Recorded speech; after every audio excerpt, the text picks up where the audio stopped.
আসসালামু আলাইকুম প্রিয় খামারি ও কৃষক ভাইরা, আপনারা যে যেখান থেকে আমার এই ভিডিওটি দেখতে পারতেছেন, আমি সবাইকে জানাই আন্তরিক শুভেচ্ছা এবং অভিনন্দন। আজকে আমি একটি ঘাসের জমিতে আসলাম আপনাদেরকে দেখানোর জন্য। এই যে আমার পিছনে যে ঘাসটা দেখতে পারতেছেন, এই ঘাসটার নাম হচ্ছে ইন্দোনেশিয়ান স্মার্ট নেপিয়ার ঘাস, গরু ছাগলের প্রিয় ঘাস। এই ঘাসটা একবার রোপণ করলে কমপক্ষে 5 থেকে 6 বছর পর্যন্ত আপনি এই ঘাসটা খাওয়াতে পারবেন। এই ঘাসটায় পাতা অনেক বেশি হয়ে থাকে। এই ঘাসটায় 22 থেকে 25% প্রোটিন রয়েছে। এ কারণে এই ঘাস খাওয়ালে দুধ ও মাংস উভয় বৃদ্ধি হয়ে থাকে। এটাই হচ্ছে ঘাসের আসল কেলমা। দেখেন, এই ইন্দোনেশিয়ান স্মার্ট নেপিয়ার ঘাসটা আপনি কখন রোপণ করবেন অথবা কিভাবে রোপণ করবেন। দেখেন, এই ইন্দোনেশিয়ান স্মার্ট নেপিয়ার ঘাস আপনি যে কোনো মৌসুমে আপনি রোপণ করতে পারবেন, অথবা যে কোনো জমিতে আপনি রোপণ করতে পারবেন। যেমন আপনার এঁটেল মাটি, বেলে মাটি, দোআঁশ মাটি সহ যে কোনো মাটিতে আপনি ঘাসটা রোপণ করতে পারবেন। এই ঘাসে পাতা অনেক বেশি, এই ঘাস নরম, এই ঘাস খাওয়াতে কোনো প্রকার মেশিনের প্রয়োজন হয় না। এই ঘাসে 22 থেকে 25% প্রোটিন রয়েছে। এই ঘাসে আপনার 12 মাস রোপণ করা যায়, 12 মাস কেটে খাওয়ানো যায়।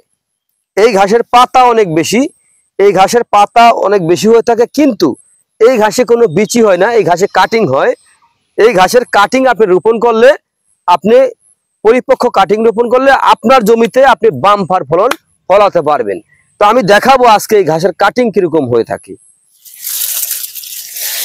এই যে দেখেন, আমি এখান থেকে একটি ঘাস আমি তুলে আমি আপনাদেরকে দেখাচ্ছি।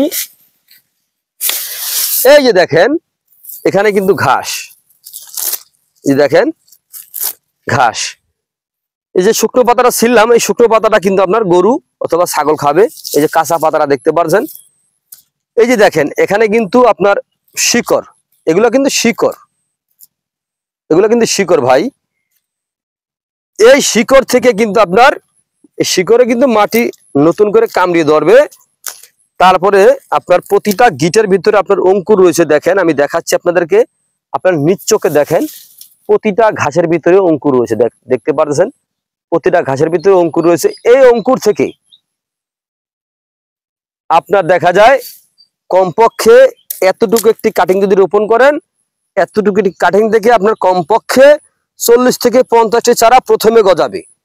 এতটুকু হইতে হইতে, যেমন আমরা প্রথম রোপণ করেছি, দেখেন এখানে কিন্তু প্রতিটা ঝোপে 40-50টা এরকম ঘাস কিন্তু প্রতিটা ঝোপে আছে, কিন্তু তার চেয়ে অনেক বেশিও আছে। যখন একবার কাটলে আরো বেশি হবে। তো এই ঘাস খাওয়ালে দুগ্ধ জাতীয় গাভীর দুধ বৃদ্ধি হবে, অথবা ষাঁড় গরুর মাংস বৃদ্ধি হবে।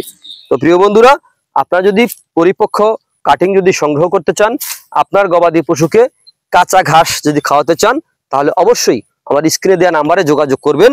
আমরা এই ঘাসের কাটিং বাংলাদেশের প্রতিটা জেলা উপজেলায় আমরা ডেলিভারি দিয়ে থাকি। চাইলে আপনি ঘরে বসে ওই ঘাসের কাটিং সংগ্রহ করতে পারেন। শুধু এই ঘাস না, আমাদের কাছে যেমন আপনার ইন্দোনেশিয়ান স্মার্ট নেপিয়ার ঘাস, আমেরিকান গুয়াতিমালা ঘাস, জারা ওয়ান অথবা তাইওয়ান সহ জার্মান হোয়াইট হাইব্রিড অথবা অজানা হাইব্রিড, এই দুটো হচ্ছে পানির ঘাস। যে কোনো ধরনের ঘাসের কাটিং আমাদের কাছে পাবেন। চাইলে আপনি ঘরে বসেও সংগ্রহ করতে পারেন। আপনি বাংলাদেশের যে কোনো প্রান্ত থেকে এই ঘাস সংগ্রহ করতে পারেন। তো প্রিয় বন্ধুরা, আপনারা যে যেখান থেকে আমার এই ভিডিওটি দেখতে পারতেছেন, যদি আপনাদের কাছে আমার ভিডিওটি ভালো লেগে থাকে, তাহলে আমার চ্যানেলটিকে সাবস্ক্রাইব করবেন, বেশি বেশি করে শেয়ার করবেন। আর একটি ছোট্ট একটি রিকোয়েস্ট, আমার আস্তে করে বেল আইকনটি টিপে দিবেন, যাতে নতুন নতুন আপডেট ভিডিও দেওয়ার সঙ্গে সঙ্গে আপনারা দেখতে পারেন। তো সকলে ভালো থাকবেন। আল্লাহ হাফেজ।